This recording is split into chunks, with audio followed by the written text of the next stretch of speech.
I want to be Welcome back.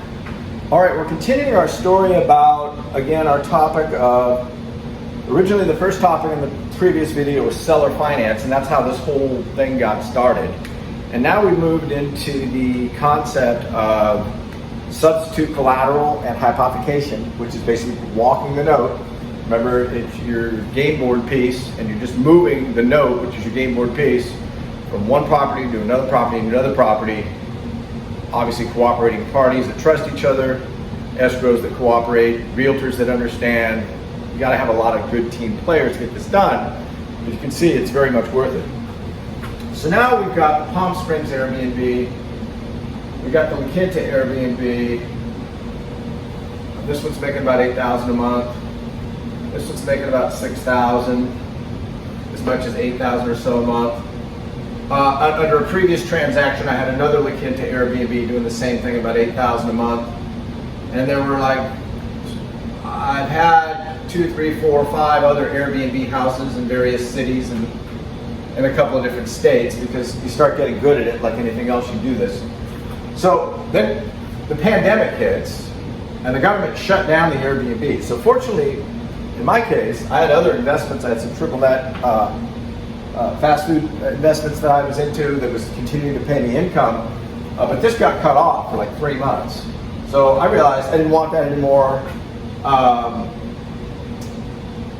My earlier acquired La Quinta I was going to keep, the Palm Springs I was going to keep, but I decided the one now with the seller carryback now note is living here, I was going to flip, because I just didn't I wanted to move it out and do some things out near Nashville. I saw some properties and things that I wanted to do over there. So once again, same thing happened.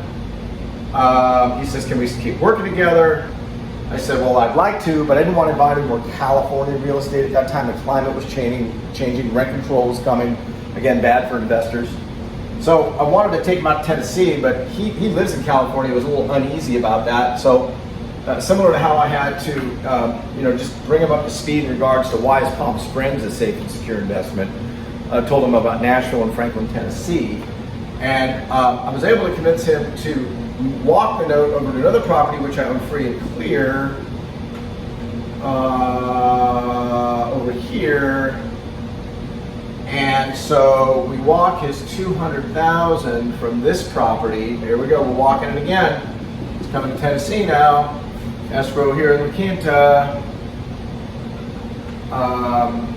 I sold this property, so I did a 1031 tax-free exchange. And what that involves is basically you have what's called a tax-free exchange intermediary, which is just another company that does this, and they act as the go-between. So you've got, here in this case, La Quinta escrow, tax-free exchange escrow, and the Tennessee escrow, and they all work hand in hand. And the 250 comes through here, and it comes through here, and now there's a new note that comes over here, and there's a new mortgage that's created that goes now on the free and clear property. Now what happens when you get a loan against the property that's free and clear that owns nothing? $250,000, who gets that money? I do. Are there any limitations on what you can do with that money? No, there isn't. Is there any tax involved? No, there isn't. So you get $250,000 in cash out of this deal, which then allowed me to fund some other deals. I then went and bought an Airbnb. I had planned to do an Airbnb up near Dover, Tennessee, a beautiful river house on the Cumberland River. It's the river house. So I used that cash to go help me do this, along with some other cash that I had, some other deals. But then I wanted to sell this property, and I just so happened to have another property in Franklin that was also free and clear. We did it again. We walked the note over here, create a new note, new mortgage goes over here. What happens again when the property is free and clear and you take money out? Who gets that cash? I do.